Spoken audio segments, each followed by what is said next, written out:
நம்ம இன்னைக்கு என்ன பார்க்க போறோம்னா டூரிஸ்ட் ஃபேமிலி திரைப்படத்துக்கு வந்து எவ்வளோ வரவேற்பு கிடைச்சோ அதே வரவேற்பு வந்து தற்போதைக்கு 3BHK திரைப்படத்துக்கும் கிடைச்சிருக்குங்க. அதாவது 3 படுக்கை அறைகள் திரைப்படத்துக்கும் கிடைச்சிருங்க. அது என்னங்க 3 படுக்கை அறைன்னு பார்த்தீங்கன்னா, ஒரு மிடில் கிளாஸில் இருக்கிற ஒரு மனிதருக்கு வந்து நமக்கு எப்போ எல்லாருக்குமே இருக்கிற ஒரு ஆசைன்னு பார்த்தீங்கன்னா, தனக்குன்னு ஒரு சொந்த வீடு தாங்க. அது மெயினாக பார்த்தீங்கன்னா வாடகை 2ல் இருக்கிறவங்களுக்கு மட்டும்தாங்க அந்த வேதனை வந்து புரியும். அவங்களுக்காக வந்து 3 பெட்ரூம் இருக்கிற ஒரு படுக்கை அறையை வந்து அவங்க உருவாக்குறதா ஒரு கான்செப்டை மையமாக வச்சு தான் அதுக்கு 3BHK 3 படுக்கை அறைன்னு சொல்லிட்டு அந்த படத்தை வந்து வடிவமைச்சிருக்காங்க. ஸ்ரீ கணேஷ் அவருடைய இயக்கத்தில் சித்தார்த் ஆர் சரத்குமார், தேவியானி, மீதா ரகுநாத், யோகி பாபு, சைத்ராஜி ஆச்சார் இவங்களுடைய ஒரு அருமையான நடிப்பில் இந்த திரைப்படம் வந்து வடிவமைக்கப்பட்டிருக்கு. இந்த படத்தை வந்து எவ்வளோ பர்ஃபெக்டாக எடுக்கணுமோ அவ்வளோ பர்ஃபெக்டாக வந்து எடுத்திருக்காங்க. மிடில் கிளாஸில் இருக்கிற ஒருத்தனுக்கு வந்து சாதாரண மனிதனாக இருக்கிற ஒருத்தனுக்கு வந்து எப்படி வந்து ஒரு வீடு வந்து வேண்டுமோ அந்த வீடை வந்து அச்சீவ் பண்ணாங்களா இல்லையான்னு சொல்கிற கதை தளர்ந்தாங்க.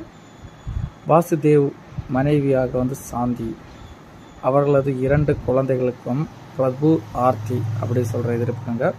இவங்க 4 பேருக்கும் வந்து ஒரே லட்சியம் பார்த்தீங்கன்னா பணத்தை வந்து சேர்த்து வச்சு தனக்குன்னு ஒரு வீடை வந்து உருவாக்குறதுக்காக இவங்களுடைய ஒரு மிகப்பெரிய லட்சியமாக இருந்து நீண்ட காலமாக வந்து அவங்களுடைய விஷயங்கள் வந்து சந்தித்து வருவதாகவும் அவங்க நிறைய இதை வந்து காகிதத்து மூலமே தான் அவங்களுடைய ஆசைகளை வந்து நிறைவேற்றப்பட்டிருக்கே தவிர உண்மையான ரீதியில் வந்து அவங்க வீடு வைக்கிற மாதிரிப்பட்ட கான்செப்ட் வந்து உருவாகலைங்க. கடைசியாக வந்து அவங்க சம்பாதிச்சு வீடு வைத்தாங்களா இல்லையா அப்படி சொல்கிற கதைத்தளத்தை வந்து மையமாக வச்சு தான் இந்த திரைப்படத்தை வந்து வடிவமைச்சிருக்காங்க. இந்த திரைப்படத்தோட இசையமைப்பாளராக வந்து பார்த்திங்கன்னா அம்ரித் ராம்நாத் வந்து இருக்கிறாருங்க. இந்த திரைப்படம் வந்து ஜூலை மாதம் 4ஆம் தேதி வெளியாகிருந்துங்க. கிட்டத்தட்ட 2 மணி நேரம் 21 நிமிடம் இந்த திரைப்படத்தோட டூரேஷன் கொடுத்துருக்காங்க. படத்தை வந்து நல்ல பர்ஃபெக்டாக வந்து வடிவமைச்சிருக்காங்க. ஸ்ரீ கணேஷோட இயக்கத்தில் வந்து முன்னதாக வந்து 3 திரைப்படங்கள் வந்து வெளியாகிருந்து நம்ம எல்லாருக்குமே தெரியுங்க. 2017ஆம் ஆண்டு 8 தோட்டாக்கள், 2022ஆம் ஆண்டு குருதி ஆட்டம், 2025ஆம் ஆண்டு 3BHK திரைப்படம் வந்து வெளியாகிருந்தது வந்து குறிப்பிடத்தக்கதுங்க. அது மட்டும் இல்லாமல் சித்தார்த் மற்றும் தேவியானி இவங்க 2 பேரோட நடிப்பில் முன்னதாக வந்து சூரியவம்சம் திரைப்படம் வந்து வெளியாகிருந்துங்க. பின்னர் அவங்களுடைய கூட்டணியில் வந்து மீண்டும் இந்த 3BHK திரைப்படம் வந்து வெளியாகிருந்தாங்க. இந்த திரைப்படம் வந்து நல்ல ரெஸ்பான்ஸ் வந்து ரசிகர் மத்தியில் வந்து கிடைக்கப்பட்டிருக்குங்க.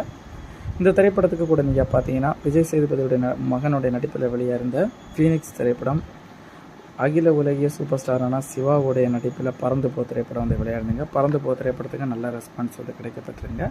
3BHK திரைப்படம் வந்து கிட்டத்தட்ட வந்து உங்களுக்கு 6 முதல் 8 கோடி ரூபாய் வரைக்கும் வசூல் சாதனை பிடிச்சிருக்குன்னு சொல்லியிருக்காங்க. இந்த திரைப்படத்தோட பட்ஜெட்டே பார்த்தீங்கன்னா 6 கோடி ரூபாய் தான் சொல்லியிருக்காங்க.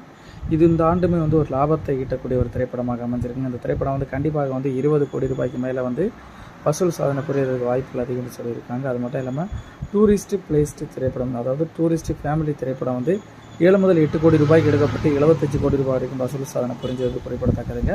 டூரிஸ்ட் ஃபேமிலி மாறிப்பட்ட கதைத்தளத்தை வந்து 3BHK திரைப்படத்துக்கு வந்து வடிவமைச்சிருக்காங்க. இந்த திரைப்படம் நல்ல ரெஸ்பான்ஸ் கிடச்சிருக்குங்க. இந்த திரைப்படத்தை பார்த்தவங்க இந்த கமெண்டில் தெரிவிச்சுக்க இந்த படம் எப்படி இருந்துச்சுன்னு.